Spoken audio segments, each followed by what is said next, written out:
Oi pessoal, bem-vindos a mais uma aula de cálculo vetorial e na aula de hoje a gente vai falar sobre a derivada direcional. Como de costume, antes de falar de derivada direcional, a gente vai fazer uma pequena retomada do conceito de derivada, introduzir a derivada parcial e aí então generalizar para o caso da derivada direcional. A gente vai começar então pensando numa função real de uma variável. A função que está aqui no gráfico, que vocês estão vendo o gráfico, é a função f de x igual a x² sobre 5 mais 1. Essa é uma função de uma única variável, x, e a imagem é um número real. Então, neste caso, como qualquer x pode ser utilizado para aplicar essa regra, né? O domínio é todos os reais, o contradomínio está aqui no eixo y, e a imagem nós podemos ver que é desse valor aqui, sobre esse ponto no eixo y, para cima que nós temos o gráfico. Bem, então, para começar, a gente vai considerar um valor, um x0 pertencente ao domínio dessa função. Quando eu aplico esse x0 na regra que define aqui a função, eu obtenho um valor que a gente chama de imagem. Então, eu vou associar a esse x0 uma certa altura. Então, eu vou procurar aqui o segmento. Aqui está ele, o que indica a altura que corresponde a esse ponto x0 quando eu aplico a função f. A gente costuma indicar esse valor sobre o eixo y. Então, relembrando, esse número aqui é exatamente o que mede essa altura que eu obtenho quando eu aplico x0 na função f. Então, aqui eu quero o segmento que une o f de x0 com esse outro segmento que parte de x0. Como nós já vimos nos vídeos anteriores, quando eu penso no par ordenado que associa esse número x0 na coordenada x e esse número f de x0 na coordenada y, eu obtenho um ponto do gráfico da função, que é esse pontinho vermelho que está aqui. Então, observe que quando eu mexo o ponto x0 aqui no eixo x, sobre o eixo x, no nosso caso, o eixo x representa o domínio da função, eu vou obtendo valores para f de x. Esses valores vão mudando conforme eu vou mudando o x. Então, observem que se eu começar bem aqui atrás, a gente sempre estuda o gráfico, né, da esquerda para a direita. Então, a variação de x na direção positiva aqui do eixo x, notem que os valores da imagem estão diminuindo conforme eu vou me aproximando aqui do x igual a 0. Então, a gente costuma dizer que está acontecendo uma variação negativa para a função f, ela está diminuindo, ela está com uma taxa de variação negativa quando eu estou aqui me aproximando do zero. Chega um certo momento em que ela atinge aqui um valor mínimo, a função, né? E aí, quando eu caminho com esse x0 sobre o eixo x, os valores da imagem estão aumentando. Bom, se os valores da imagem estão aumentando, a gente costuma dizer que a função está crescendo ou ainda que ela tem uma taxa de variação positiva, porque conforme eu vou aumentando os valores de x0, estão aumentando os valores de f de x0, certo? Então, eu vou deixar aqui o meu x0 e agora eu vou considerar um ponto auxiliar, um ponto que a gente vai chamar de ponto x0 mais h. Deixa eu procurar ele aqui. Esse pontinho. Esse h aqui é a distância entre esse ponto e esse ponto x0 mais h. Se eu fizer x0 mais h menos x0, sobra h. Então, esse comprimento aqui que mede a distância entre x0 e x0 mais h tem tamanho h e eu vou indicar ele aqui em azul. Então, esse ponto x0 mais h, da mesma forma que o x0, quando eu aplicar ele na função f, vai produzir uma imagem. Essa imagem é uma certa, a gente vai associar então a esse ponto uma certa altura. Vou procurar aqui, segmento D, aqui. Bem, a gente costuma indicar essa distância aqui, essa altura associada ao x0 mais h, que é quando eu coloco o x0 mais h aqui no lugar do x da função e calculo quanto dá esse valor, a gente costuma marcar no eixo y. Então, esse ponto aqui é esse f de x0 mais h que está em laranja em cima do eixo y e o segmento aqui que une os dois para indicar o ponto que associa, o ponto cujas coordenadas são dadas pelo x0 mais h e f de x0 mais h. Esse ponto também pertence ao gráfico da função. E a gente marcou ele de vermelho aqui para identificar ele mais fácil. Então, observe o seguinte, existe uma distância aqui entre o x0 e o x0 mais h. E agora, quando eu associo ao x0 mais h a sua imagem, eu também vejo uma distância aqui entre o f de x0 e o f de x0 mais h. Então, esse segmento eu vou indicar ele aqui como laranja. Então, se eu pensar, por exemplo, que essa curva em vermelho representa o deslocamento de um objeto no plano, eu posso perguntar, será que a que taxa esse objeto está se deslocando? No caso do deslocamento, a taxa de variação do deslocamento, a gente dá o nome de velocidade. E aqui a gente pode, por exemplo, quando eu faço o quociente dessa medida sobre essa medida, seria a variação do deslocamento sobre a variação do tempo transcorrido entre o momento que a partícula estava no x0 e o momento que ela está no x0 mais h. Então, essa razão, essa taxa de variação do deslocamento em função do tempo, a gente chama de velocidade média. E também se calcula a velocidade no instante de x0. De que forma? Quando eu faço esse x0 mais h ficar cada vez mais próximo do x0. E aí, então, vai ficar uma velocidade média com uma média cada vez menor de tempo até eu encontrar o valor exato da velocidade naquele ponto x0. Tá? Isso quando eu falo de deslocamento. Mas quando eu tenho uma função genérica, essa taxa de variação da função em relação a essa variação aqui em cima do eixo x, a gente chama de derivada, quando tem uma única variável, né? Então, aqui eu vou indicar da seguinte forma.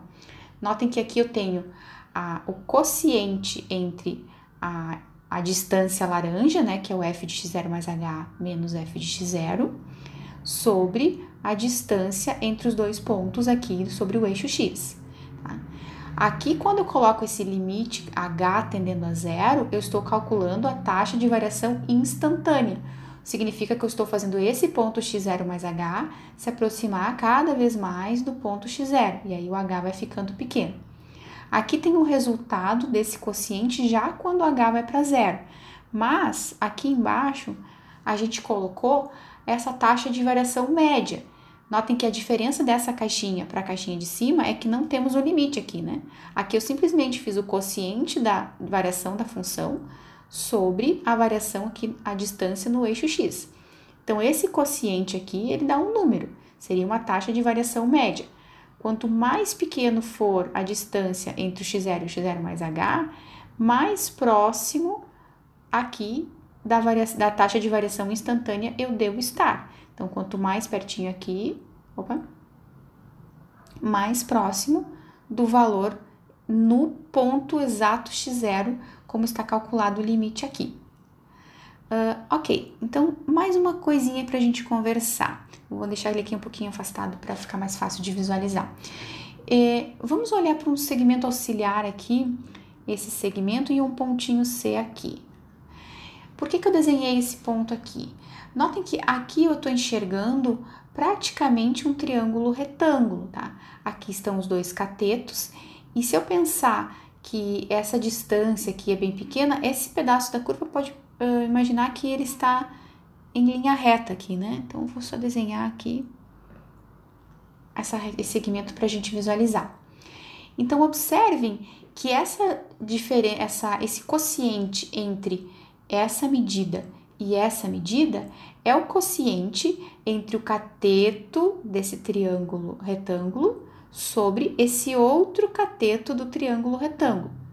Então, se eu identificar esse ângulo que a reta faz aqui, vou chamar esse ângulo de alfa. Esse quociente entre essa medida e essa medida é justamente a tangente desse ângulo alfa, cateto oposto ao ângulo alfa dividido pelo cateto adjacente ao ângulo alfa. Então, esse quociente é a tangente do ângulo alfa. O que aconteceu aqui? A tangente do ângulo alfa coincide com a taxa de variação média. Notem que quanto mais perto for o x0 mais h do x0, essa reta essa reta preta aqui, que ela é a secante, ela passa por 2 pontos da curva, coincide com a reta que é tangente à curva nesse ponto x0. Então, olha só, essa taxa de variação média, quando eu faço o x0 mais h se aproximar do x0, ela se torna, então, a taxa de variação instantânea no ponto P, que, por sua vez, coincide com a tangente desse ângulo alfa aqui. Quando os dois pontos são próximos, essa reta preta aqui, em vez de tocar a função, o gráfico da função em 2 pontos distintos, eles passam a coincidir aqui, e ela fica, então, sendo a reta tangente ao gráfico dessa função nesse ponto. Então, a gente lá no cálculo, o diferencial, o primeiro cálculo que a gente faz, lá vê a equação da reta tangente ao gráfico de uma função, né? Então, nota que aqui eu tenho a variação do y da reta menos o y aqui desse ponto, sobre a variação aqui do x, o x final menos o x inicial. E esse quociente é justamente aqui a derivada no ponto. Tá? Então, essa é a forma da equação da reta tangente ao gráfico de uma função real. Então, o que nós precisamos recapitular aqui e que vai ser importante daqui para frente? Entender que essa variação de x aqui produz uma variação nos valores da imagem e o quociente entre essa variação a gente chama de taxa de variação da função. Quando o quociente é positivo, significa que a função está crescendo. Quando o quociente é negativo, a função está decrescendo. Vamos trazer para esse lado para a gente enxergar melhor. Tá vendo aqui, ó, fica negativo. Né? Então, encontrei uma taxa de variação média.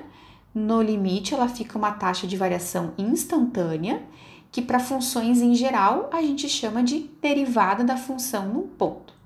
Aqui, eu só tinha uma possibilidade de variação, que é variar os valores de x, porque a função só tinha uma variável, a variável x. E a gente costuma estudar essa variação na direção positiva do eixo x. Tá? Então, quando o x vai aumentando os seus valores, o que vai acontecendo com os valores das imagens? Como nós vimos no início, né? No primeiro momento, os valores das imagens vão diminuindo, então eu tenho uma taxa de variação negativa para a função, depois os valores da imagem vão aumentando e eu passo a ter uma taxa de variação instantânea positiva. Então agora a gente vai falar sobre as derivadas direcionais, um pouquinho de derivadas parciais. Bom, pessoal, agora vamos falar da derivada direcional.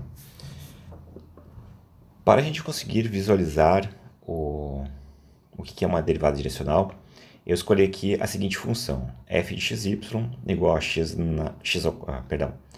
de xy igual a y² sobre 4 mais 1. Bom, essa função aqui é uma função que entra duas variáveis e sai um único número real. Então, significa que essa aqui é uma função que vai, essencialmente, né, uma função que é de R2 em R. Tá? E aqui, de fato, ela é de R2 em R, né? Porque pela maneira que eu construo aqui a expressão, eu não tenho nenhum problema de definição na função. Né? Então, eu posso atribuir a x e y quaisquer números reais. Então, aqui no nosso sistema de coordenadas, né, o plano gerado por x e y, pelos eixos x e pelo eixo x e pelo eixo y, então esse plano aqui vai ser o nosso domínio. O eixo f aqui, que está no lugar do z, ele vai ser o nosso contradomínio. Tudo bem? Então, se eu pego um pontinho aqui onde é que está aqui? Aqui, ó. Se eu pego um ponto do domínio, certo? Se eu pego um ponto do domínio, esse ponto do domínio tem coordenadas x e y, eu jogo na função, a função vai me dar uma altura, certo? E aí nós vamos ter aqui a altura correspondente a este ponto. Dependendo do lugar que eu tiver, do domínio, essa altura vai ser diferente, né? Cada ponto vai ter uma certa altura. Essa altura aqui, ela está relacionada com o valor que a gente obteve da f. Então, ela está relacionada a essa altura aqui, que é a nossa f aplicada em P. Tá? E aí lembra então que este pontinho aqui, que é formado, né, que tem as informações né, tanto do domínio quanto da imagem, então ele é um ponto do gráfico. E se a gente percorrer esse nosso ponto P aqui, fizer ele percorrer ele todo o domínio, né, e a gente coletar todos esses pontinhos vermelhos aqui, que são pontinhos de gráfico, então nós vamos obter essa superfície aqui. Certo? Agora pense comigo o seguinte. Quando eu tenho um ponto P e eu movo ele, eu também estou movendo aqui a minha imagem. Então, ao locomover o ponto P do domínio, eu tenho aqui a imagem também se movendo. Então, eu tenho uma variação aqui na imagem. E vocês podem perceber que se eu pegar o ponto P e me locomover na direção de Y, eu vou ter uma alteração na imagem. Nessa função aqui, não. Eu me movo no eixo Y, em direção do eixo Y, né? Ou pode ser no sentido positivo ou no sentido negativo, a imagem está sendo alterada. Agora, nessa função aqui, né, da maneira que ela é construída, se o meu ponto P se mover na direção do eixo X, não existe variação na altura, né, no valor da imagem. Então não existe variação. Então, só olhando para essas duas direções, a gente percebe que se eu fizer uma variação ao longo do eixo X, a variação é nula, a variação da F é nula. E se eu fizer uma variação de P na direção do eixo Y, a variação aqui da F existe. Então depende da direção e do sentido que a gente está movendo o ponto P para ter ou não variação. Então por isso a gente precisa de um vetor aqui, que é um vetor que a gente diz que é o vetor de direção, né? Então eu pego meu ponto P e vou dizer, tá, qual é a direção que eu vou mover esse ponto aqui, né, para estudar a variação da função f. Tá? Então de fato que, né, eu movi aqui o ponto P para a gente ter uma ideia, né, que quando a gente move esse ponto aqui, a imagem que está se movendo. Mas de fato a gente pode pensar assim, ó, e deve pensar assim. Se eu tenho um ponto P e eu estou olhando na direção do eixo X, então se eu andar nessa direção aqui, não vai ter modificação aqui na minha altura. Tudo bem?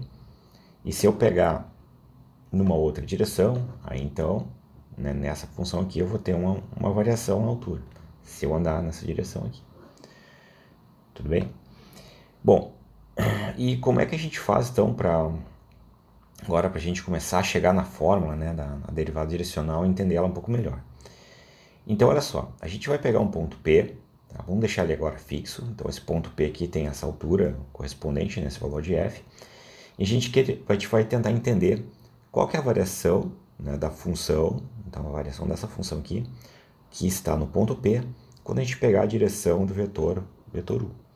Então para isso a gente vai olhar para esta reta aqui, ó, né, que é a reta que passa pelo ponto P e tem a direção e sentido do vetor U. Esse vetorzinho aqui vermelhinho, né, é o nosso vetor U que aparece nas fórmulas, né? Aqui eu omiti, não coloquei aqui o nome dele só para não ficar tão poluída a imagem.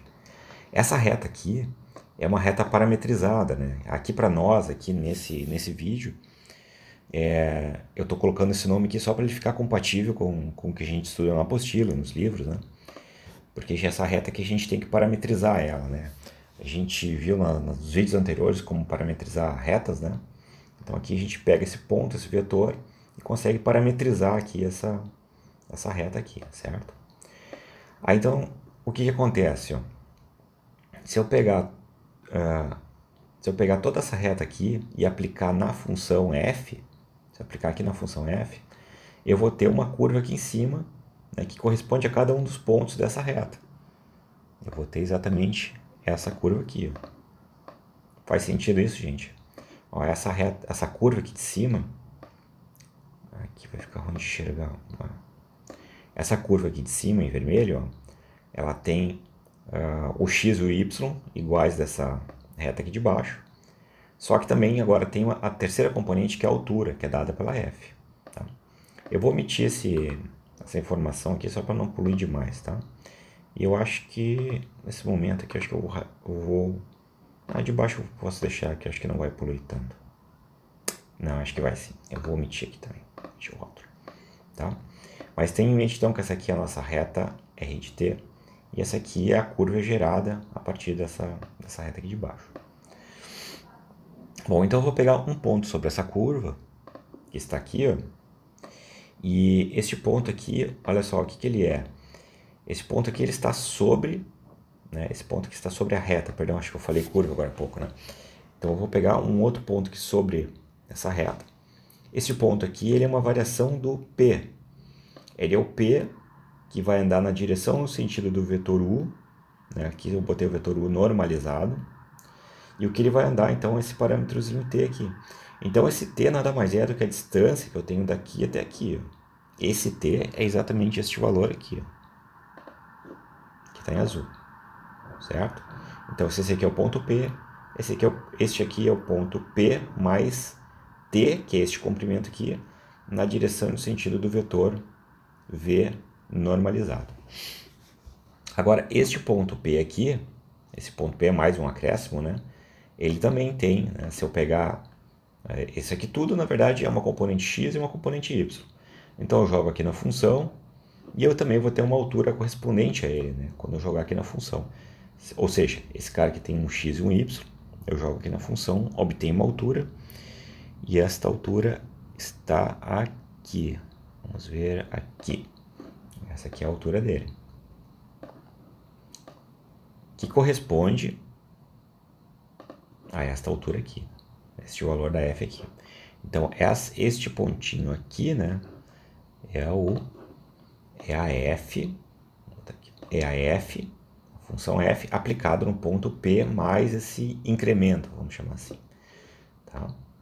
Deixa eu marcar aqui um pontinho no gráfico dele também. Aqui. Certo? Bom, então aqui, olha só, do ponto P para o ponto P mais o acréscimo, então eu percorri uma distância t. E, consequentemente, né, aqui no ponto P, eu tenho a imagem f de P, e no ponto P mais o incremento, eu tenho aqui a sua respectiva imagem mais o incremento. Eu também percorri uma distância dessa imagem aqui até essa imagem aqui. Então, aqui eu vou chamar como se fosse um ΔF. Tá? Então, esse aqui é um ΔF. E esse aqui é o meu ΔT, que corresponde exatamente ao T. Certo? Então, assim como a gente fez no caso bidimensional, então, olha só, se a minha função, então a minha função é f de xy, eu vou olhar agora para um ponto P, né, que está no domínio dessa função, na direção e no sentido do vetor V. Então, eu tenho um ponto P, eu percorri aqui uma pequena distância, né, nessa direção, nesse sentido, eu obtive esse novo ponto. Consequentemente, aqui na imagem, né, eu tinha minha f de P, eu obtive aqui um percurso, né, até chegar no f aplicado em P mais o incremento.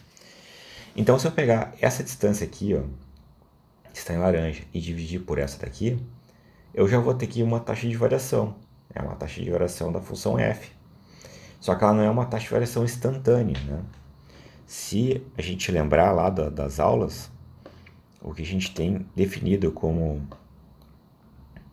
o que significa a derivada da função f na direção no sentido do vetor u aplicado no ponto P, né? Bom, o que a gente faz, né, isso daqui é uma variação instantânea. Então, é como se a gente pegasse essa variação aqui, essa taxa de variação, só que agora a gente tem que pegar esse pontinho aqui, ó, e fazer ele tender ao ponto P. Estão entendendo? Ó, aqui eu tenho exatamente o valor da derivada de f no ponto P na direção no sentido de u, que é calculado da seguinte forma. A gente pega, então, essa parte de cima aqui, gente, se vocês olharem, é exatamente isso daqui, ó. Esse carinha aqui está em laranja. E esse t que está aqui embaixo, ele é exatamente esse comprimento aqui, ó. Tá? Isso daqui tem várias formas de escrever a mesma coisa, né? Mas a maneira que eu estou representando aqui é assim. Aí vocês observem ainda que a gente tem que fazer essa divisão e depois tem que tomar o limite, ó. Limite quando o t vai para zero. Ou seja, eu vou pegar este ponto aqui, ó, e vou diminuir ele até ele chegar. Quando o t estiver tendendo a zero, né, este ponto aqui vai tender ao ponto P. e aí eu vou ter uma variação instantânea, certo? Olha só, aqui nesse próximo texto, eu tirei o limite, ó. Então a derivada de f no ponto P, na direção e no sentido do vetor u, ele é aproximadamente a divisão deste segmento aqui, dividido por este segmento aqui, certo? E vocês vão ver que agora, conforme eu movo este ponto aqui, né, esses valores aqui se alteram, né? E quando eu fizer este ponto aqui tender a P, este valor aqui, que é um valor aproximado, tem que tender ao valor exato da derivada. E, afinal de contas, essa é a definição, certo? Então aqui vamos mover o ponto P. Acho que é assim, vamos mover ele assim, ó. Então quando eu estou chegando aqui pertinho do P, ó, cada vez mais próximo, já estou bem próximo, e vocês percebam aqui que os valores já estão bem próximos, né? Será que eu consigo aproximar mais um pouco? Não consigo. Não. Agora passei. Está do outro lado já. Certo, gente? Estão me entendendo? Então, isso aqui é a derivada direcional. E percebam que... bom, então a primeira coisa que eu queria dizer para vocês é que, então, a derivada direcional, ela repete o caso da derivada no R2. Só que aqui, né, a gente está no espaço e a gente tem, então, que colocar mais informações, né, para a gente escrever exatamente o que a gente quer. Agora, uma coisa importante para entender é que, como eu disse para vocês, né, essa derivada aqui, ela depende da direção que a gente está escolhendo, tá? Bom, eu vou omitir agora essa parte aqui, ó, da aproximação, tá? Porque eu vou supor que a gente entendeu, então, que geometricamente o que é a derivada direcional, tá? Então, a derivada direcional, aqui só mais uma vez, ela está reproduzindo a mesma coisa que a gente fez no caso do R2, tá? Então, a gente pega o ponto P, a direção e sentido, e aqui faz uma aproximação, e a taxa de variação é isso daqui. É pegar este segmento aqui e dividir por esse segmento aqui. Tá. Então, agora eu gostaria que vocês se concentrassem só nesse aqui, ó, tá? Então, agora, quando a gente está, então, neste caso aqui, ó, estamos olhando para a derivada, mais uma vez, estamos olhando para a derivada, a variação da função f, na direção e no sentido do vetor u, no ponto P. Então, eu estou olhando para cá, né? E eu estou olhando, então, a variação da função nesse pontinho aqui. Essa variação, ela pode ser entendida como sendo a inclinação aqui da curva, certo? Que, nesse caso aqui, exatamente este valor aqui. De fato, aqui a gente pega, né, a tangente, né? A tangente do ângulo e dá exatamente este valorzinho aqui. Bom, mas o que eu quero dizer para vocês é que percebam que eu vou estar no mesmo ponto, só que eu vou mudar aqui a direção e sentido do vetor u. E vocês vão ver que a derivada muda. Eu quero dizer para vocês, que eu quero convencer vocês, é que a derivada direcional, mesmo aplicada no mesmo ponto, a gente pode ter vários valores. Então, vocês podem ver que aqui a derivada deu zero, inclusive. Depois ela vai aumentando, ela chega num máximo, e aí depois começa a diminuir de novo. A derivada direcional sempre vai ter um mínimo e um máximo. Ó. Estão entendendo? Dependendo da direção e o sentido que a gente está, a gente tem uma variação.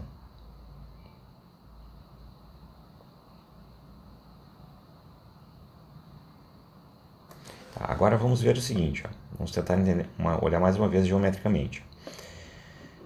Eu quero que vocês observem esses valores aqui, tá? E aqui vai ter uma hora que vai ser um valor mínimo e depois vai ter um valor máximo, tá? E conforme a gente for olhando esses valores, eu quero que vocês fiquem atentos aqui à inclinação dessa curva aqui quando passa pelo ponto. Tá? De fato, aqui a gente está quase no... Eu vou voltar aqui para θ igual a zero. Ó, vamos começar por aqui. Aqui não tem inclinação nenhuma, né? E aqui a minha derivada, então a minha variação instantânea está dando zero. O que faz todo sentido, né? Significa que se eu estou nesse ponto aqui e eu percorrer, né, um pedacinho na direção dessa reta aqui, a minha f aqui de cima não vai ter variação nenhuma. Então é natural que a variação instantânea aqui seja zero. Agora, se eu pegar e for mudando essa minha direção aí do vetor, vocês percebam que a derivada aqui está aumentando e essa curva aqui, ó, ela está ficando mais acentuada quando passa por esse ponto. E tem que ser, porque esse é o valor da derivada, né? Então a gente vai modificando aqui, ó, e vocês podem perceber que aqui ela já está bem acentuada, né? Então eu tenho uma inclinação bem grande aqui na curva. Não por coincidência, a derivada aqui está bem alta, né? Comparado com os outros valores. E aqui a gente já começou a diminuir novamente, ó. Então vamos ver o seguinte, ó. Aqui é o máximo. Aqui é o máximo. Tá? Vocês podem ver que, né, nesse caso, nesse exemplo aqui, o máximo está acontecendo na direção e no sentido do eixo Y.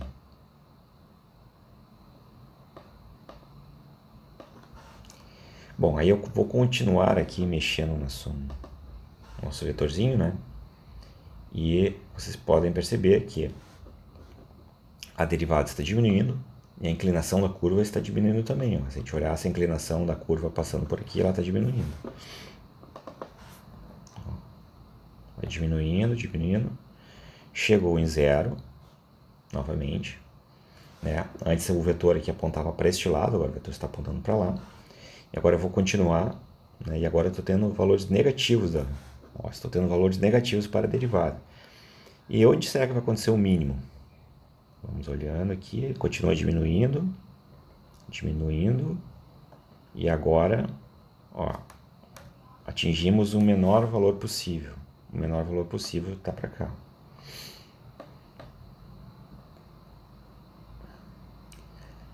Se vocês perceberem, ó, novamente eu tenho a mesma direção do eixo Y. Só que agora eu não estou mais no sentido do eixo Y, estou no sentido contrário. De fato, sempre acontece isso, né? No momento que a gente acha a variação máxima da derivada direcional, a mínima é a mesma direção, só que com sentido contrário. Certo? Bom, agora percebam o seguinte, quando a gente vai fazer esses cálculos, né, da derivada direcional, né, inclusive em sala de aula a gente vê isso com um pouco mais de detalhes, a gente não calcula a derivada direcional a partir desse limite. Né? De fato, o que a gente faz em sala de aula? A gente pega a partir desse limite, do entendimento da derivada direcional de forma geométrica, a gente consegue reescrever essa fórmula de uma maneira mais simples. Né? O que a gente consegue reescrever ela assim. Deste jeito aqui. Ó. Certo? Isso, fazer este limite ou calcular isso daqui é a mesma coisa. Tá? Então agora eu vou apagar esse texto aqui. Eu vou deixar apenas esse aqui. Então, para a gente calcular essa variação aqui, que a gente estava observando agora de forma geométrica, né, a gente pode fazer ela de uma maneira muito simples, né, calculando o gradiente da função f e depois tomar o escalar com o vetor u normalizado. Tá? Isso aqui vai nos dar este valor aqui.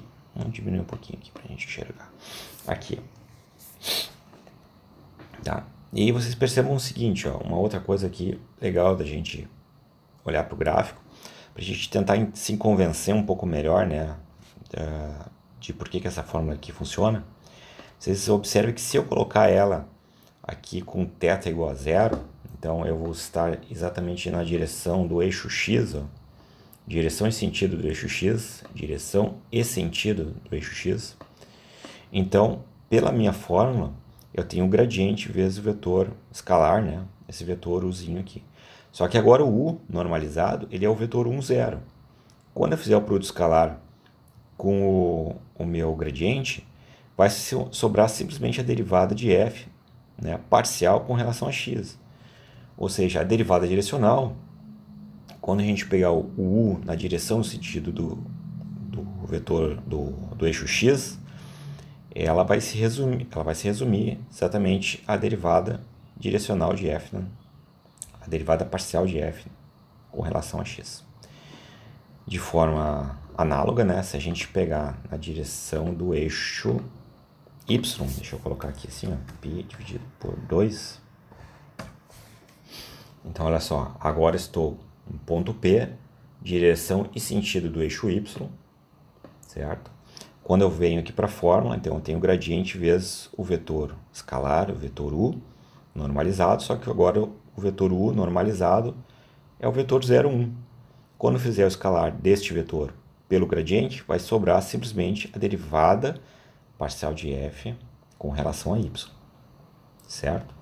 E se a gente pegar uma pequena variação disso, ó, por exemplo aqui, ó, vamos fazer assim, ó, a partir do eixo x, né, aqui, a direção no sentido do eixo x, eu tenho uma pequena variação em ângulo θ. Então a gente vê que esse vetorzinho aqui em vermelho, né, eu tenho ele predominantemente no eixo x, mas eu tenho uma pequena variação no eixo y. Então significa que eu vou pegar, é como se fosse aqui uma média ponderada. Aí eu vou pegar parte da derivada parcial com relação a x, mais, né, um escalar aqui vezes a derivada parcial com relação a y. Então a derivada direcional ela sempre vai ser uma combinação linear das derivadas parciais com relação a x e com relação a y. E quem vai me dizer quais são os coeficientes que eu multiplico isso, essas derivadas aqui, é exatamente esse vetor unitário.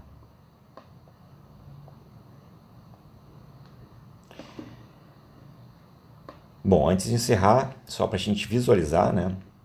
Se a gente colocar aqui neste mesmo desenho, né, nesse mesmo gráfico, a gente colocar aqui, explicitar quem que é o vetor gradiente, esse verdinho aqui então é o vetor gradiente, a gente vai observar que a variação máxima da função, vou colocar aqui embaixo, ó, aqui é o valor da derivada, né?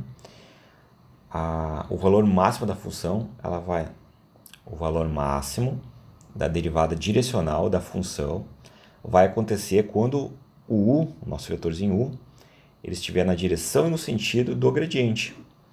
Então antes, quando a gente estava procurando o máximo e o mínimo, mesmo sem falar, a gente estava exatamente na direção aqui do nosso vetor gradiente. Observem que, ó, quando eu tenho, vamos colocar aqui, para ficar bem na direção do gradiente, eu tenho isso daqui, ó, aqui, né? Eu posso colocar aqui embaixo novamente, ó.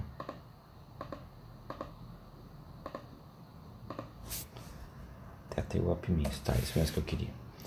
Ó, vocês podem ver que exatamente nessa função, né, o gradiente está apontando na direção no sentido do y, que é onde acontece o máximo.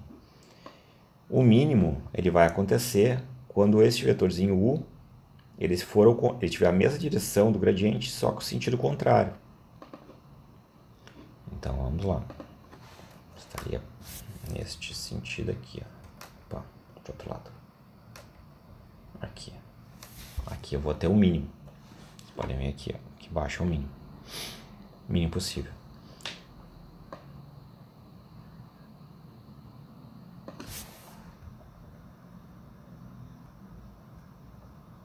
Ó, se eu pegar uma direção qualquer aqui, a minha derivada aqui é 0,608.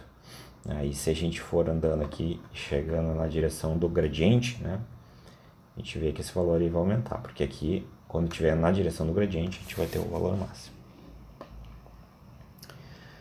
Certo, gente? Eu teria muitas outras coisas para falar para vocês, mas eu não quero deixar o vídeo muito grande. Então eu vou encerrar por aqui, tá? Espero ter ajudado vocês. Um grande abraço a todos. Até o próximo vídeo.